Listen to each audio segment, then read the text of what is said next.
Welcome back to my YouTube channel. आज फेरि पनि नयाँ भिडियो लिएर आएको छु हजुरहरूको सामने। सो यहाँ धेरै कुरा नगरिकन अगाडि बढौँ। दुईवटा यहाँ छ, दुईवटा चाहिँ पानीमा भिजाएर राखिरहेको छु। यो चाहिँ अहिले खानुलाई हो। फर्स्ट गर्मी छ साथी हो। तपाईँहरूकोतिर कस्तो छ, कुन ठाउँबाट भिडियो हेरिदिनुहुन्छ प्लिज डु कमेन्ट है त। सो यहाँ आँप खानुभन्दा अगाडि चाहिँ मैले भिजाएको छु, हजुरहरूलाई लाग्न सक्छ वाइ भनेर म हजुरहरूलाई भन्छु। ल अब यो आँपलाई एकचोटि पखालेर काटौँ है त। मेरो चक्कु and this is the mango, दुईवटा म्याङ्गो। सो है मैले अघि भनेको नि आँपलाई चाहिँ किन सोक गर्नुपर्छ भन्दा oh my God look at this looks so yummy. तर यहाँ चाहिँ अलिकति बिग्री जस्तो रहेछ। औषधिहरू नलाएको आँप हो क्या, उनीहरूको घरमै मजाले फल्छ। अनि यसलाई चाहिँ यति कट गरिदिउँ स्मल स्पुन। अनि यसलाई चाहिँ यसरी खाँदा पनि हुन्छ है। ओ माई गॉड पाकिसकेछ भाइ। Look at this guys, looks so yum. खामै त द्याट्स इट है त।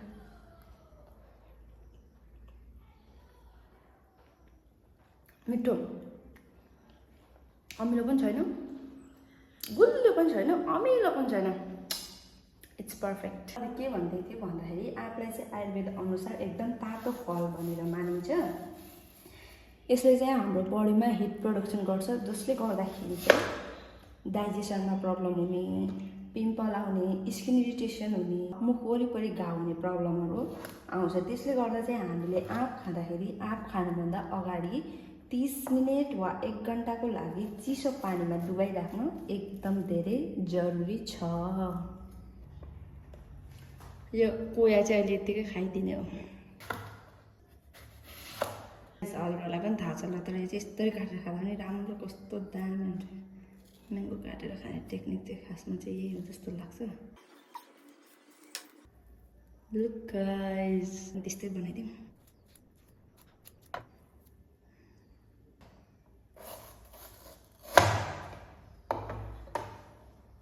त्यत्तिकै खाने है त। यो खाइदिउँ है त। मैले जसरी अहिले यसरी खाइरहेको छु नि, यसरी खाँदा चाहिँ यो आँप यता यता लाग्यो भने घाउ हुन्छ नि हो। पानीमा भिजाएर खायो भने चाहिँ त्यो घाउ हुने चान्सेस चाहिँ एकदम धेरै कम हुन्छ है।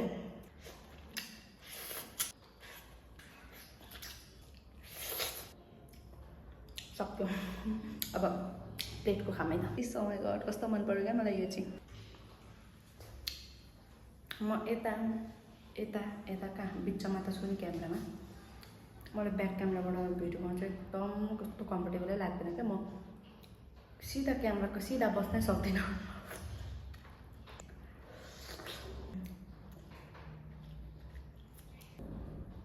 एसएमआर भिडियो बनाउनु हुन्थ्यो, मसँग माइक छैन। अनि बाहिरको नोइज चाहिँ धेरै आउँछ क्या। मुकबाङ भिडियोहरू पनि बनाउनु भनेर भन्छु, त्यही छ क्या प्रब्लम। अहिले मेरो माइक छैन नि त, अनि बाहिरको नोइज चाहिँ धेरै आउँछ।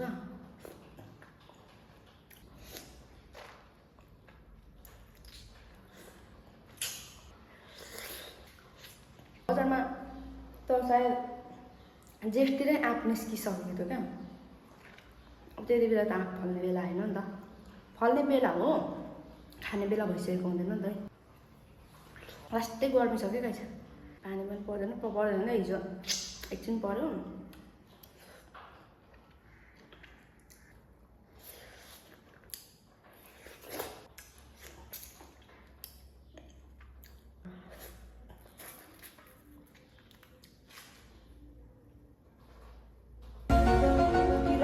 Was at this moment he knew he fucked up.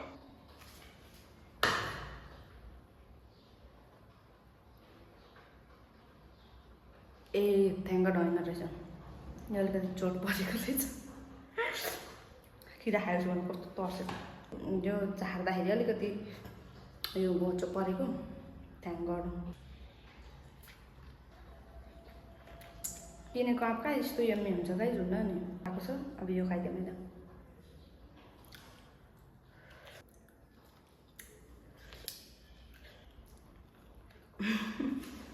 एउटा कुरा भन्छु तपाईँहरूलाई, यो खाँदाखेरि चाहिँ मुख बस्छ नि, आवाज निस्किन्छ नि, मलाई चाहिँ मेरो दिदीले जहिले पनि कसरी खाएको त्यो नबचाकेर खाऊ च्याप च्याप च्याप नपाले खाऊ भन्दा अब खाँदाखेरि त्यस्तो भइहाल्छ क्या गाइज हेर्नु न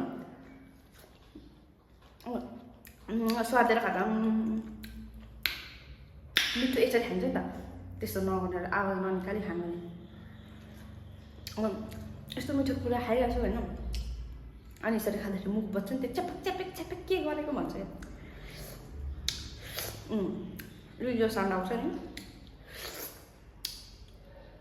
यस्तो के गरी खाएको त्यो भन्छ नेक्स्ट वान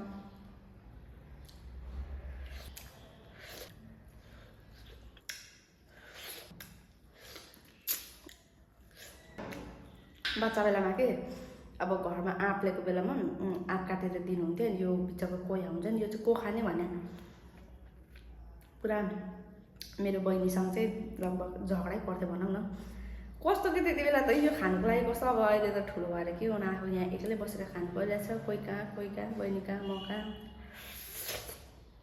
यो खानुको लागि हामी बाँच्थ्यौँ क्या गाइस त्यो भित्रको दानालाई सेतो पारेर हामी खाइ गर्थ्यौँ क्या एन्ड डन मैले चाहिँ खाइसकेँ अनि म्याङ्गो इज एकदम मिठो के भन्ने र अब टन्न भयो निन्द्रै लाग्यो अब सुत्ने त होला नि के भन्ने साथी हो अनि मैले चाहिँ आजको मेरो भिडियो चाहिँ यसैको बारेमा नै मैले आँप खाएँ त्यही देखाउनुको बारेमा अनि तपाईँहरूले यो सिजनको आँप खानुभयो कि भएन तपाईँहरूले कुन ठाउँबाट यो भिडियो हेर्दै हुनुहुन्छ प्लिज डु कमेन्ट अनि इफ तपाईँहरूले भिडियोलाई अन्तिमसम्म हेरिदिनु भएछ भने चाहिँ धेरै धेरै धन्यवाद फेरि पनि अर्को भिडियो लिएर चाँडै नै आउँछु भन्दै लागि बाई।